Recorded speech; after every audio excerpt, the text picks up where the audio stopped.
हरिहर बेटा, कोटि कोटि प्रणाम। खुश हो बेटा, गुरुजी मैं मुरादाबाद से आया हूँ खुश हो बेटा, और गुरुजी बहुत समय से मेरी मिलने की बहुत तमन्ना थी आपसे। खुश हो एक बेटा। बार मैं पीछे आके चले भी गया था, हाँ बेटा, ऐसा ही होता मगर आज तो गुरुजी बहुत मन ठान के आए हो और हमेशा ही मेरे सर पे हाथ तुम्हारा रहता है गुरुजी। है। खुश हो बेटा। और ना मुलाकात के फिर भी आप हमेशा तुम्हारे इसी चोले में हमेशा ही सर पे हाथ हमेशा रहता है मेरे। खुश हो बेटा, सब आज अच्छा होगा, सब मैं अच्छा गुरुजी अच्छा। इसलिए जानकारी के लिए आया हूँ, जो हमारे पिताजी थे जो दरबार लगाते थे माता रानी का, वो ख़त्म हो गए, 7 साल हो गए गुरुजी। हाँ बेटा, तो माता रानी का मंदिर भी दरबार भी है गुरुजी, जो हमारे परिवार के आदमी वो देख कर जलते हैं मुझसे। तो वो हमारे जो पिताजी थे वो कह के गए थे दरबार तो फिर से लगेगा। तो गुरुजी ये जानकारी चाहता था कि दरबार कब तक लगेगा, कोई मुझसे कोई गलती हो गई कहीं गुरुजी? एक तो बेटा क्या है जी गुरुजी। कि जो भी पूजा पाठ आपके यहाँ होती थी या झाड़ फूक होती थी, जी गद्दी लगती थी, जी जी हाँ गुरुजी। वो बिल्कुल बेटा ठीक नहीं थी। गुरुजी उसका मार्ग बतलाइए आप मुझे। हम बता रहे हैं ना, वही बता रहे हैं। सबसे बड़ा मार्ग पहले ये कि अपने को स्वस्थ किया जाए, हैं, जी अपने को स्वस्थ रखा जाए। जब अपने को स्वस्थ रख पाते हैं, सुखी रख पाते हैं, तो वहाँ से रास्ता बनता है कि हम दूसरों को भी स्वस्थ और सुखी रख सकते हैं। जी अभी जिसकी आप लोग वहाँ पूजा करते करते थे, वही मार के तुम्हारे पिताजी को ले गई एनर्जी। जी वो तो सही बात है गुरुजी। पहला काम तो ये हुआ, जिसकी जी पूजा करते तो वही खा गई हाँ उल्टा। तो अच्छी एनर्जी तो हुई नहीं, है ना।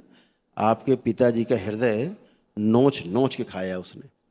जी हाँ, जी। नोच नोच के खाया पूरा। और हार्ट अटैक से ही मृत्यु हुई हार्ट अटैक से मृत्यु हुई थी उनकी। आपके पिता की। जी ये वो इसी स्थान की महिमा है, जिसकी पूजा करते थे और जिससे लोगों की मदद करते थे।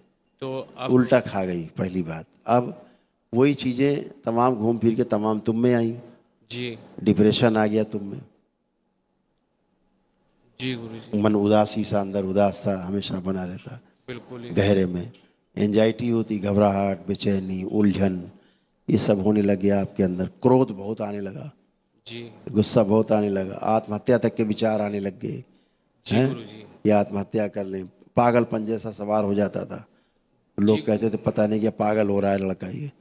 ये सारा हो रहा था। किसी से कितना भी अच्छी बात करो, उससे संबंध खराब हो जाते थे।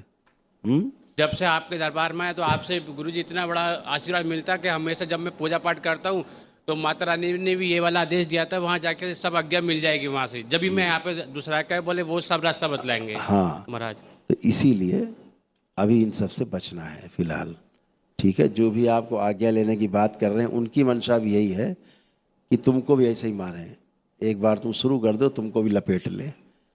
ठीक है ना बेटा। तो बचना है भी आपको, पहले अपने आप को स्वस्थ करना है, हैं। खुद स्वस्थ हो, उसके बाद फिर दरबार से जुड़ो, ध्यान साधना से जुड़ो, तमाम चीज़ें जुड़ते जाओगे।